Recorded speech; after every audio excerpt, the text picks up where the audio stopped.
예, 세상에서 가장 금슬 좋은 부부입니다. 어쨌든 정말 반갑고 감사합니다. 특별히 이 예배가 아까운 남미 또 세계 도처에 이렇게 중계가 된다는 말씀 듣고 훨씬 더 마음이 기쁘고 또 부담도 되기도 합니다. 그냥 우리끼리만 이렇게 이 안에서 드리는 예배가 아니라 다른 곳으로 송출이 된다니까 더 좀 신중하게 해야 될 것 같습니다. 지금 우리 송 목사님께서 저에 대해서 상당한 소개를 해 주셨는데 저도 조금 이 송 목사님과 관련해서 말씀을 좀 드려야 될 것 같습니다. 저는 총신대학교에서 25년 동안 교수로 봉직을 했고 이제 은퇴를 한 1년, 정년퇴임을 1년 정도 남겨놨을 때인데 그것이 2018년입니다. 2018년 가을이었습니다. 그때 하여튼 학교 여러 가지 어려운 상황 속에서 뜻하지 않는 이제 주변에 권유들이 있어서 총장에 지원을 해볼까라는 생각을 가지게 됐고 그래서 참 자신감도 없었고 또 뭐 누가 나를 찍어줄까 이런 생각이 들기도 하고 그러나 또 한번 해보고 싶은 마음도 있고요. 그래서 좀 확신은 쓰지 않았지만 그렇게 고민하던 중에 당시에 운영이사장이었던 우리 송 목사님을 제가 한번 뵙게 됐습니다. 그래서 제가 이런 뜻을 가지고 지금 준비를 하니까 목사님이 좀 힘써주고 기도해 주십시오라는 말씀을 드렸습니다. 근데 제가 말씀드리고 싶은 것은 그래서 대화를 마치고 기도를 하시는데 아예 그냥 총장이 된 것으로 기정사실화 해놓고 기도를 하시는 거예요. 그래서 제가 마음속으로 훨씬 더 확신도 생기면서 기쁨도 생겼지만 야 이렇게 기도를 하시는구나. 아예 제가 총장이 그때부터 된 거야 마찬가지예요. 그래서 그렇게 기도를 해주셔서 그 기도의 위력 혹은 송 목사님의 지속적인 관심과 사랑 그리고 실질적으로 운영이사장님으로서 여러 절차에 참여하셔서 여러 가지 형식으로 지원을 해주셨기 때문에 제가 총장이 됐습니다. 다시 한번 송 목사님과 또 여러 성도님들께 감사하다는 말씀을 드리겠습니다. 그렇게 해서 총장이 돼서 벌써 2년 반이 지났습니다. 그렇게 되는데 막상 총장을 맡고 보니까 너무나 일들이 많고 바빴습니다. 정말로. 그래서 서울과 목포 뭐 그렇게 먼 거리는 아니지만 제가 자주 연락도 못 드려서 다시 한번 송구스럽다는 말씀을 드리는데 이제는 조금은 뭐 마음의 여유랄까 혹은 뭐 학교 경영에 다소 뭐 요령이랄까 그런 것들이 있기 때문에 좀 여유를 가지고 앞으로 계속 송 목사님과 또 여러분들의 교회와 함께 여러 면에서 협력하고 자주 만나는 시간을 갖기를 원합니다. 또 실제로 이렇게 송 목사님께서 오라 그랬어요. 저를요. 자주. 그래서 순종을 하도록 하겠습니다. 앞으로. 그리고 특별히 이곳이 목포인데 제가 목포를 참 좋아합니다. 좋아할 이유가 많아요. 많은데 소시 때는 이쪽 출신들 가수들도 좋아했고요. 예수 믿기 전에는요. 그리고 이제 제가 결혼을 아까 여러분 보신 대로 저희 집사람이 여기 목포 정명녀 중에서 몇 년 정도 이제 교편을 잡고 있었습니다. 그때에 아직 결혼 전이었기 때문에 자주 이곳으로 내려와서 만나기도 했고 그래서 이제 그래서 상당히 목표에 대한 애착 당시에 저희 집사람이 이곳에 살고 있었고 그런 인연도 있습니다. 그리고 또 이렇게 송 목사님 같이 걸출한 훌륭한 목사님이 계신 곳이어서 더더욱 목포를 생각하면 마음에 흐뭇함이 있고 또 대단히 감사하다는 생각을 가지게 됩니다. 제가 이제 오늘 아까 목사님께서 말씀하신 대로 여러분에게 가지고 나온 말씀의 제목이 내 은혜가 내게 족하도다 이렇게 되어 있습니다. 그리고 저는 대체로 이렇게 처음 교회를 방문할 때는 아무래도 저에 대한 궁금증이 있으실 것으로 생각을 하면서 이제 간증을 합니다. 간증을 중심으로 말씀을 전합니다. 그래서 오늘도 여러분 앞에 처음 섰기 때문에 오늘 본문을 말씀을 하지만 동시에 저의 간증도 소개를 하려고 생각을 합니다. 근데 오늘 말씀의 제목이 내 은혜가 내게 족하도다. 이 말씀은 오늘 본문에서 있는 말씀 그대로 제가 차용해서 붙인 제목입니다. 하나님께서 바울을 향해서 주신 말씀입니다. 바울아, 내가 너에게 베풀어 놓은 은혜가 족하다, 충분하다. 이 말은 다르게 바꿔서 말하면 더 이상 다른 것이 필요 없어. 그것만 가지고도 돼. 그런 의미가 내 은혜가 내게 족하도다 입니다. 왜 바울이 이런 응답을 받게 됐냐면 사도 바울도 상당히 심각해 보이는 육체적 가시, 본인의 표현대로 육체의 가시 사탄의 사자라는 상당히 불편스러운 아마 이 일종의 장애로 보는데 아마 약시 눈이 좀 침침한다가 밤눈이 어둡다거나 이런 약시로 추정하는데 그런 장애를 가지고 있었습니다. 그게 너무 힘들었습니다. 하나님께서 바울에게 부여하신 지상에서의 사역이 잘 아시는 대로 교회를 세우고 섬기고 또 성경을 쓰고 그리고 이제 이방인 선교를 하는 이런 참으로 소중한 사역들이 그에게 부여되어 있었는데 바울도 그거를 잘 알기 때문에 열심을 다해서 그 일을 감당해 나가고 있는데 그런데 그 사역을 감당해 나가는 데 있어서 본인이 지니고 있는 육체적 가시 사탄의 사자가 너무나 힘들고 불편했습니다. 여기에 그 표현이 참 의미심장합니다. 본인이 가지고 있는 약시로 합시다. 대개 신학자들이 약시라고 공감을 합니다. 동의를 합니다. 이 약시가 얼마나 그것이 바늘로 가시로 찌르는 것처럼 아팠으면 육체의 가시라. 이게 아프다는 의미가 되는 거고 또 사탄의 사자라고 하는 뜻은 이 사탄이라고 하는 것은 본래 속성이 성도들 혹은 하나님을 거스리고 자꾸 방해하는 존재입니다. 뭐든지 못하게 하고 그러니까 사도 바울도 뭔가 열심을 다하고 싶은데 계속 속삭거립니다. 바울 너 눈도 안 보이면서 뭐 이렇게 다니려 그래 좀 쉬어 한다든지 이렇게 계속 사탄의 사자 메신저가 돼가지고 바울이 수행하고자 하는 그 거룩하고 긴급한 사역을 못하도록 발목을 잡는 그런 역할을 하는 겁니다. 그 약시라고 하는 그 육체적 가시가요. 그래서 같은 그 장애를 두고 아프기도 하고 사탄의 유혹처럼 발목을 잡기도 한다는 뜻에서 이렇게 두 가지를 표현하고 있어요. 상당히 심각했던 것 같아요. 그래서 얼마나 심각했냐면 사도 바울이 정말 당시에 사도 바울의 신앙적 경지 혹은 신학적이에 당시 신학이라는 말은 없었지만 그 수준이 정말 이제는 거의 완벽에 가깝습니다. 바울 정도의 신앙적 수준이라고 하는 것은 무엇이든지 그냥 판단하면 그것이 다 옳고요. 또 무엇인지 말하고 고면하면 그대로 성경이 됩니다. 본인이 고백한 것처럼 하나님께로부터 받은 은사, 계시가 너무나 많았습니다. 그냥 쭉 보면 알아요. 생각하면 알 정도의 신령한 지혜 그리고 하나님의 뜻에 합당한 그럴 정도의 신앙적 경지에 이르고 있었던 사람임에도 불구하고 본인에게 주어진 약시라고 하는 그 장애를 도무지 견딜 수가 없었습니다. 그래서 3번씩이나 간구를 합니다. 3번. 한 번도 아니고 2번도 아니고 3번씩이나 간절하게 기도를 드렸더니 그때서야 하나님께서 응답하신 첫 번째 응답의 내용이 뭐냐면 내 은혜가 내게 족하도다. 이 말은 분명히 하나님의 응답이지만 바울이 원했던 대로 원했던 내용대로 응답하지는 않았습니다.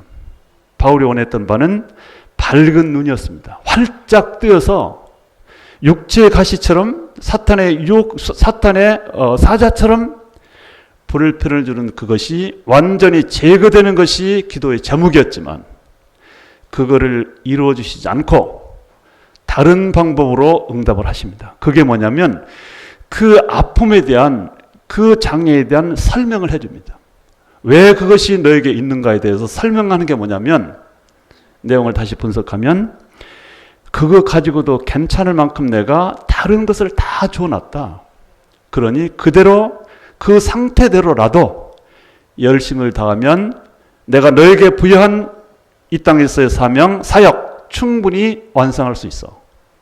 그러니 그대로 살아. 그런 의미의 응답이 내 은혜가 내게 족하도다입니다. 바울은 이것을 우리에게 신앙 간증으로 고백을 하면서 여전히 세상을 끝날 때까지 그 장애 그대로 유지한 채 본연의 위치에서 할 수 있는 것들을 최선을 다해서 감당을 하고 수행을 했습니다. 그것을 우리에게 설명하고 전해주고 있습니다. 그리고 또 한 가지의 응답이 바울의 이제 우리에게 그 자기가 기도했던 결과에 대한 두 번째 하나님께서 그에게 주신 마음을 우리에게 소개하고 있어요. 내 은혜가 내게 족하다. 그리고 왜 내가 너에게 이러한 연약한 부분을 남겨놨냐 하면 하나님 말씀입니다. 바로 나의 능력은 그 약점 속에서 그 너의 약한 부분 속에서 나의 능력은 발휘되고 능력은 채워지기 때문에 능력이 발동될 수 있기 때문에 내가 너에게 그 약점을 줘놨다라는 응답을 받는 겁니다. 내 능력은 약한 데서 온전해진다. 너 그거 알아야 된다. 너 스스로 약하지. 약한 거 분명해. 얼마나 힘들겠어? 눈도 나빠가지고 가고 싶은데 쉽게 못 가고 또 깜깜할 때는 좀 불편하고. 그러나 바로 그 너의 연약함이 내가 너의 인생에 개입해서 너를 이끌고 너로 하여금 일하게 만들 수 있는 통로다. 그 공간이다. 그 공간 얼마나 소중한 줄 아느냐. 그래서 내가 너에게 나와 만날 수 있는 공간으로 그 약점을 너에게 남겨놨느니라.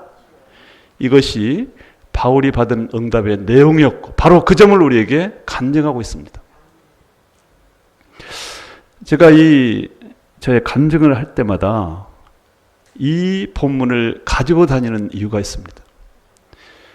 감히 저 같은 사람이 바울의 신앙 간증이랄지 그가 깨닫는 하나님에 대한 계시나 말씀에 대한 경지를 제가 견주거나 비교할 수는 없습니다만은 그러나 저도 상당히 이 바울에게 내려주신 응답이 어떤 측면에서는 저의 삶 속에서도 그대로 나타났고 적용이 됐습니다. 같게 보지는 마십시오. 그건 제가 너무 건방진 거고요. 그러나 제가 볼 때는 감히 생각해 봤을 때에 하나님께서 주신 그 응답이 그대로 거의 그대로 하나님께서 바울에게 주신 응답이 거의 그대로 나에게도 있는 것처럼 보입니다. 저는 그 점을 제가 간단하게 여러분들에게 소개를 하고 싶습니다. 저는 15살 때 실명이 됐습니다. 저의 고향도 남도입니다. 전라남도. 이쪽에 서부는 아니고 동부 순천이라는 지역에서 태어나서 산골이긴 하지만은 아주 초등학교를 정상적으로 6년 동안 잘 다녔습니다. 그리고 초등학교를 졸업하고 나서 한 1년쯤 지나서 하여튼 이런저런 의학적인 이유는 잘 그때는 하다 옛날이니까 모르긴 하지만 어쨌든 실명이 되고 말았습니다. 저는 초등학교를 졸업하고 나서 바로 중학교에 진학을 못했습니다. 제가 알기로 우리 송 목사님 아마 거의 저하고 같은 연세로 아는데 송 목사님은 이 전라도뿐은 아니지만 그래도 아마 중학교, 대학까지 정상적으로 쭉 나오신 분이잖아요. 근데 저는 너무 집이 누추해서 가난해서 부모님께서 초등학교까지는 겨우 보내주셨고요. 그리고는 중학교를 안 보내주셨습니다. 얼마나 마음이 아프고 참 많이 울기도 했습니다.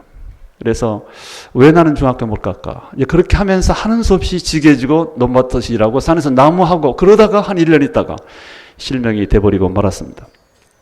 그랬을 때 제가 느꼈던 좌절감을 제가 어떻게 여러분에게 다 설명을 하겠습니까? 특별히 어린 나이였고 제가 그 나이 될 때까지 주변에서 워낙 시골이기도 하고 사람도 많지 않았기 때문에 그렇게 눈이 안 보이는 사람이거나 뭐 특별히 장애인을 본 적이 없습니다. 그런 일은 그냥 우리가 하는 얘기지 실제로 사람 사는 사회에 실제로 있을까? 그랬는데 바로 그 일이 저에게 나타났을 때에 저는 모든 것이 끝났다고 생각할 수밖에 없었습니다. 어떻게 세상을 눈도 안 보이면서 살 수 있을 것인가? 아마 여러분도 짐작은 되실 겁니다. 이제 그래서 절망과 좌절 속에 빠져서 살고 한 1년 가까이 집에 우두커니 앉아 있었습니다. 그랬을 적에 저희 부모님께서 이제 하는 수 없이 어차피 집에 우두커니 앉아 있는 아이 얼마나 보시기 힘들었겠어요. 예, 그때만 해도 뭐 라디오가 있습니까? 뭐 TV가 있습니까? 더군다나 제가 책을 볼 수 있습니까? 정말 그 집에서 앉아 있었던 1년은 죽음의 시간이었어요. 예, 끝없이 이제 죽음만을 생각하면서 정말 시간을 이렇게 밤도 낮도 없는 그 적막강산에 독방에 앉아서 엄쩍 못하고 있는 그 심정을 짐작하시겠죠. 그러고 있는 상황 속에서 어쨌든 어찌어찌해서 서울에 있는 시각장애인이 다니는 학교를 알게 됐습니다. 저희 가족들이. 그래서 그곳으로 저를 보내주셨습니다. 그러나 감사한 것은 그 학교도 정식적인 학교입니다. 인가관한 정식적인 중고등학교인데 앞에 안 보이는 저를 집에 두는 것보다는 그 학교는 공립이기 때문에 돈도 전혀 안 든 건 아니지만 많이 들지 않습니다. 그래서 저를 그곳으로 보내주셨습니다. 그러나 제가 6년을 그 학교를 다녔는데 6년 다니는 동안에 뭐 공부도 하고 친구도 사귀고 또 선생님들의 좋은 말씀을 듣기도 했지만 그렇다고 보이지 않는 이 상태가 바꿔진 건 아니기 때문에 여전히 마음속에는 절망이 있었고 그리고 과연 이런 학교 내가 졸업한 이후에는 뭘 하고 살 것인가에 불안감이 늘 있었습니다.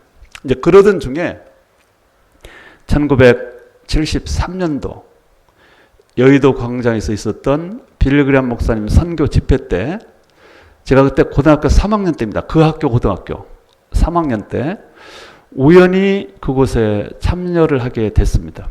그래서 거기에서 그 당시 100만이 모였느니 이런 말이 있었을 텐데 그 수많은 군중 속에서 아주 세밀하고 엄밀하게 개인적으로 저를 찾아오신 하나님을 만나게 되었습니다. 이 만남이 엄청난 만남이었습니다. 누구를 잘 만나야 된다, 친구 잘 만나야 된다, 우리가 이런 말을 쓰는데 정말 하나님을 잘 만나면 완전히 모든 게 바꿔집니다. 어떤 경우는 사람을 잘 만나도 정말 좋은 일이 많이 있는데 하나님을 만났을 때의 그 축복과 변화는 이루 말할 수가 없었습니다. 제가 그런 부분은 나중에 저를 다시 부르면 말씀드릴게요. 그래서 예수님을 믿게 되고 나서 저에게 찾아오는 변화가 뭔가. 이제 그거를 제가 간단하게 좀 간증을 하고 싶어요. 저는 그전까지 세상을 살려면 어느 정도 사람 굿이라고 살려면은 건강해야 된다고 생각을 했습니다. 눈을 보여야 된다. 그러니까 사실 저는 그 6년 동안 학교를 다니면서 제가 실명되고 결국은 한 7년 정도 됐을 때 예수님을 만난 건데 그 7년을 사는 동안에는 나의 마음의 절망과 좌절의 정체를 잘 몰랐어요. 왜 그런지. 다만 눈이 안 보니까 실망이라고만 생각했고 눈이 안 보인 것만 안타깝게 생각했는데 그 다음에 조금 더 생각을 해보고 그 당시 이제 어느덧 나이가 청년이 된 나이였기 때문에 하나님을 믿고 예수님 영접하고 나서 제 마음속에 들어오는 생각과 깨달음도 있기 시작했어요. 결국은 내가 눈이 안 보인 것 자체가 문제가 아니라 눈이 안 보이는 것 때문에 보통 사람들이 세상을 화려하게 살고 성공적으로 사는 그런 삶을 가져볼 수 없다는 것이 살짝 생각을 바꾸면 그것이 저의 절망의 실체였다고 깨닫게 됐어요. 말하자면 눈이 안 보이는 이 장애인의 입장에서 그냥 그 범위 안에서 인생을 살려고 생각하면 나름대로 삶의 방법이 있는데 절대 그것은 수용을 할 수가 없고요. 눈도 안 보이면서도 여전히 세상 보통 사람들이 살고 있는 이런 성공적인 삶으로 내가 살아야 된다. 그런 삶을 내가 못 가지면 그거는 사는 것도 아니다. 라는 것이었어요. 그런 상황 속에서 하나님께서 얘기해 주신 깨달음이 뭐냐면 너는 너만큼만 살면 된다.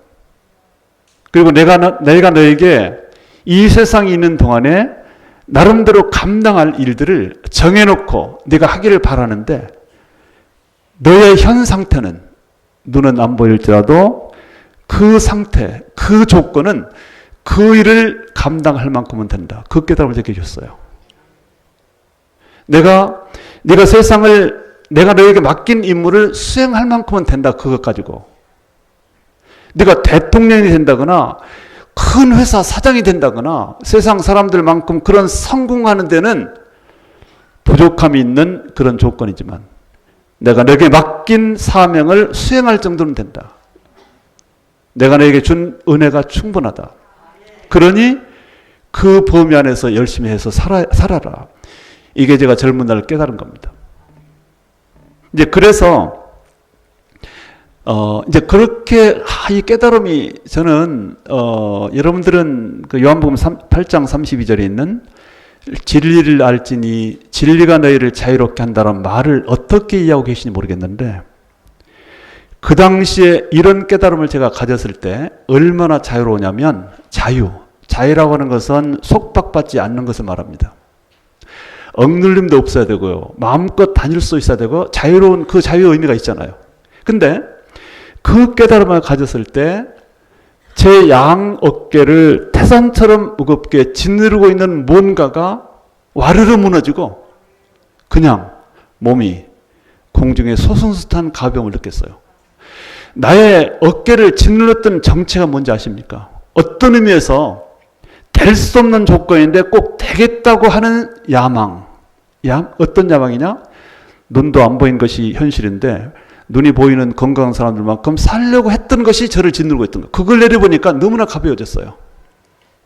그리고 나서 저는 이어서 생각을 하게 됐습니다. 그러면 나의 조건 안에서 내가 할 수 있는 게 뭘까라는 생각을 해봤을 때 저는 그때 대체로 이 예수님을 처음 영접하거나 신앙생활을 하기 시작하면 굉장히 열정이 뜨겁습니다. 조금씩 그것이 변화가 되기도 하고 뭐 식어진다는 표현을 쓰긴 하는데 어쨌든 저는 청년 시절에 하나님을 믿고 예수님을 믿고 굉장히 뜨거움이 이제 이렇게 있을 때이기 때문에 그런 상황에서 그러면 내가 나의 조건을 가지고 할 수 있는 게 뭘까? 그렇게 생각을 했습니다. 그러니까 나머지 것들을 제가 포기한 거예요. 눈이 있어야만 되는 그 모든 것들은 그건 내 일이 아니다.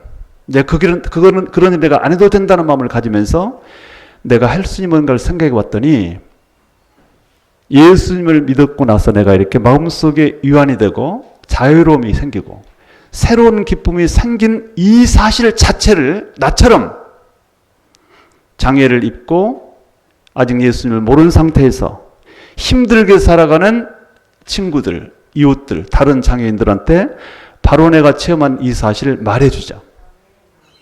그거는 되겠다고 생각이 들었습니다. 소위 구직을 이름을 지어본다면 장애인 선교. 장애인에게 복음을 전하고 그들에게 그리스도의 사랑을 소개하는 것은 오히려 제가 장애가 있었기 때문에 더 적임자일 수도 있고요. 더 당사자들한테 설득력 있게 다가갈 수가 있다. 젊은 날 제가 깨닫고 생각한 바뿐이었고요. 그래서 이제 비로소 그때 제가 물론 중간에 이런저런 곡절과 과정은 있었지만 어쨌든 그래서 그러려면 신학을 공부해야 된다. 아마 장애인 선교도 선교니까요. 성경도 알고 신학도 알아야 되지 않겠습니까? 그래서 생각하고 결심하고 기도하는 가운데 간 대학이 종신대학교입니다. 제가 1977년도에 종신대학교 입학을 했을 때의 꿈이 뭐냐? 아니 저의 계획이 뭐냐? 장애인에게 복음을 전하는 장애인 전도자가 되기 위해서 성경을 공부하고 신학을 공부하려고 하는 생각으로 인해서 그 종신대학교 문을 녹화하고 입학을 하게 되었습니다. 근데 이 과정에 참 뭐 이런저런 에피소드 뭐 순탄하지만 않았어요. 시각장애인이 나처럼 장애를 가진 사람들에게 복음을 전하기 위해서 신학을 공부하겠다고 하는데 당시에 총신대학은 저에게 문을 열어주지 않았습니다. 소위 입학거부를 했습니다. 장애인이라고요. 지금 제가 웃으면서 말할 수 있지만 아니 한 40년만 지나면 총장 될 사람 몰라보는 거예요. 그 당시 제가 참 나중에 친해졌던 그 장로님이세요. 어떤 그 장로님께서 교무과장이었거든요. 당시는 교무과장이 있었어요. 근데 이분이 아니 우리 학교는 이 시각장애인들이 공부할 수 있는 시설도 없고 또 그런 예도 없는데 도대체 어려운 공부를 어떻게 할 거냐. 뭐 외국어도 뭐 많이 해야 된다 뭐 하면서 안 된다는 거예요. 그러니까 아예 접수 창구에서 입학원서를 받지 않는 겁니다. 제가 그날 사실은 아침 일찍 가서 빨리 끝내고 다른 일을 보려고 했는데 가자마자부터 벽에 부딪힌 겁니다. 한 10시 무렵에 갔는데 안 된다는 거예요. 근데 제가 거기 서기까지도 보통 과정이 아니었거든요. 우선 가족들이 반대했고요. 무슨 신학교냐. 우선 돈도 없었고요. 그러나 그 모든 과정을 기도로 어떻게 보면 억지로 해서 겨우 그 자리까지 원서 접수를 하러 갔는데 그 장로님의 그 접수 거부가 있다고 해서 예 알겠어 하고 나오겠어 제가요? 하루 종일 서 있었습니다. 그래서 제 원서를 받아주십시오. 그리고 제가 하는 말이 아니 시각장애는 특별한 시설이 필요가 없습니다. 실제로 그렇게 하고요. 그리고 공부를 아직 해보지도 않았는데 왜 못한다고 생각합니까? 이런 말로 해봤지만 통하지 않았어요. 무려 오후 5시 마감 시간까지 서 있었어요. 옆에서요. 옛날 구관 그 교무실이 있었어요. 지금은 이제 우리 이제 바꿔졌지만 그때 이제 그 당시에요. 저는 얼마나 마음이 부러웠던 게 뭐냐면 다른 사람들은 하루 종일 보니까 수많은 사람들이 뭐 부모들도 오고 친구들 같이 하고 웃으면서 그 밝은 목소리들로 다들 접수하고 이렇게 참 행복한 목소리들로 다들 가는데 왜 나는 안 될까? 이제 그런 참 마음속에 얼마나 서글픔도 있고 그런데 이제 다 끝나고 났을 때 제 앞에서 전화를 해요. 그 장로님께. 누구한테? 당시 김희부 학장님께. 제가 다 들었어요. 그랬더니 아니 앞뒤 안 보는 학생이 아침부터 가지고 하루 종일 가지도 않고 이렇게 접수를 해달라는데 어떻게 하면 좋겠습니까? 그러는 거예요. 그랬더니 뭐라고 이제 서로 이제 대화를 하더라고요. 근데 딱 끊고 그 장로님께서 하는 말이 일단은 접수를 하시오. 받겠습니다. 그런데 시험을 봐서 반드시 스스로 시험 봐서 합격이 돼야 되고 두 번째는 만약에 입학한 이후에라도 학교 공부를 제대로 못 따라가면 학교로서는 조처를 취할 수밖에 없습니다. 그러니까는 모르겠어요. 퇴학 조치. 그러니까 퇴학이란 말 안 썼어요. 조처를 취한대요. 그러니까 그 말이 아니겠어요. 그거를 약속하래요. 말로라도. 근데 그 당시에 제 나이가 이제 20대 초반이잖아요. 20대 뭐 거의 중반 정도 거의 가까울 때인데 참 슬프더라고요. 아니 시켜보지도 않고 벌써 그만둘 것을 결심하라니까요. 참 인간적인 모멸감도 느꼈습니다. 그러나 제가 이를 악물었습니다. 이 산을 못 넘으면 이 고비를 못 넘으면 나는 아무것도 못할 것이다. 네, 하겠습니다. 그리고 접수가 돼가지고 이제 지금까지 총신의 가족이 된 거예요. 근데 그거 말고도 얘기를 하자면 한도 끝도 없어요. 제가 이렇게 앞에 안 보이는 사람이 지금까지 이렇게 살아온 동안에 총신을 다닐 때나 미국 유학 가서 10년째가 공부할 때나 또 이것저것 일이 없을 수 있겠습니까? 수많은 일들이 있었어요. 예, 그걸 제가 짧은 시간 말하겠습니까? 그런데 다만 그 얘기는 이제 정리해 놓고요. 그렇게 해서 이제 그 대학에 들어간 다음에 그 대학교 3학년 때인 1979년도에 아니가 제가 처음 마음 먹었던 것처럼 미랄 선교단이라고 하는 장애인을 위한 선교단체를 설립을 했어요. 근데 그 선교단체가 벌써 한 42년이 됐는데 그게 지금 세계적인 기구가 됐어요. 이제 우리 목사님께서 저희 세계미랄 본부를 잠깐 왔다 가셨는데 본부가 클 이유가 없어요. 저도 이제 다니면서 이렇게 모금만 한다면 건물을 만들었으면 저희는 절대 본부 중심이 아니에요. 지부 중심으로. 이제 아마 목사님 미국 가보시면 뉴욕 미랄이랄지 뉴저지 다 아주 막 높은 빌딩 장애인들을 위한 시설들을 가지고 있어요.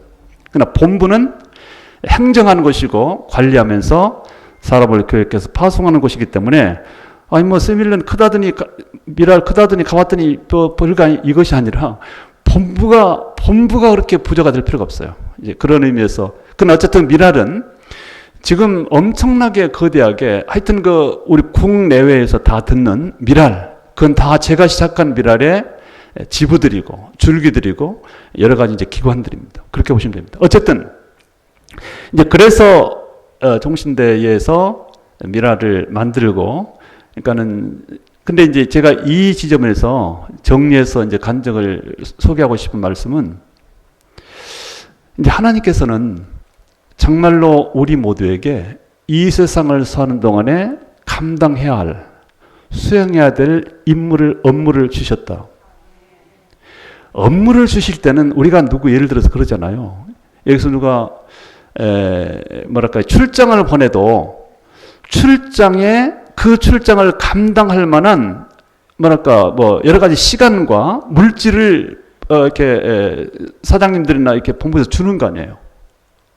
그래서 그 출장을 다녀오는 데는 충분할 만큼 줘요. 어떻게 보면.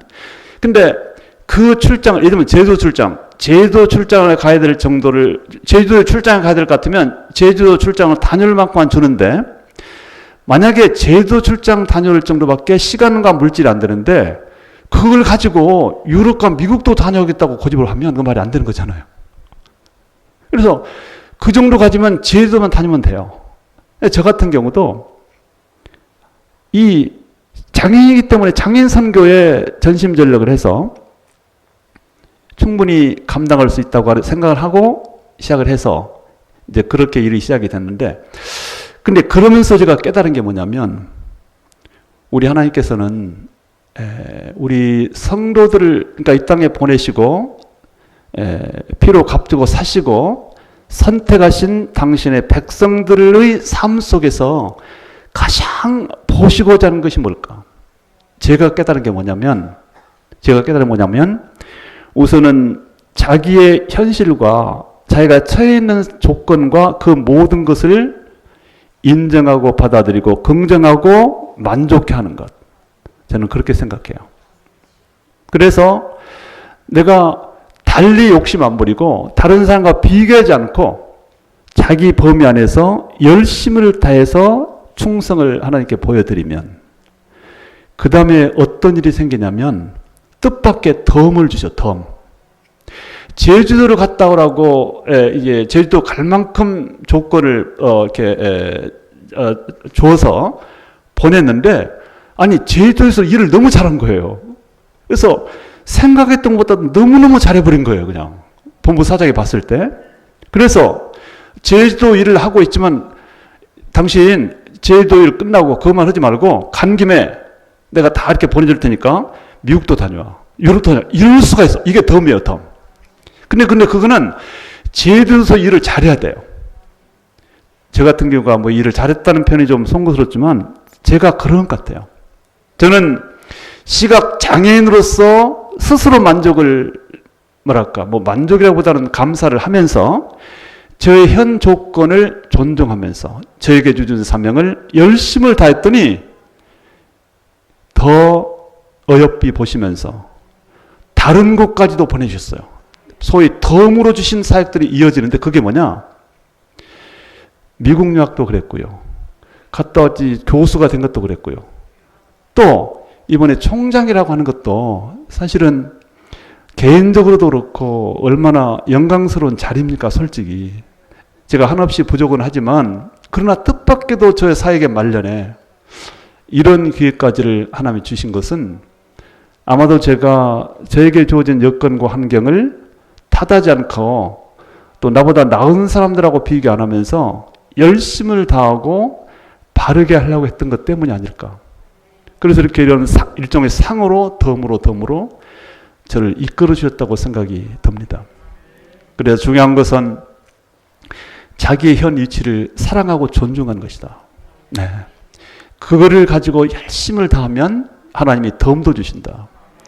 덤은 안 받아도 괜찮아. 그러나 주시면 또 감사하죠. 여러분, 우리 하나님의 음성을 들으셔야 돼요. 내 은혜가 내게 족하도다. 그것 가지고도 충분하다. 그것 가지고 뭐 미국 대통령 되기 힘들고 뭐 재벌처럼 그런 사람이 되기 힘들고 또 뭐 국회의원 되기는 힘들지 모르지만 내가 내게 맡긴 이 땅에서의 사명을 수행하는 데는 충분하다. 그러니 만족해하면서 감사의 생각하면서 그대로 열심히 살아라. 바울에게 주신 내 은혜가 내게 족하다. 이 말씀, 이 응답이 여러분의 삶 속에 응답으로 나타나기를 축원합니다.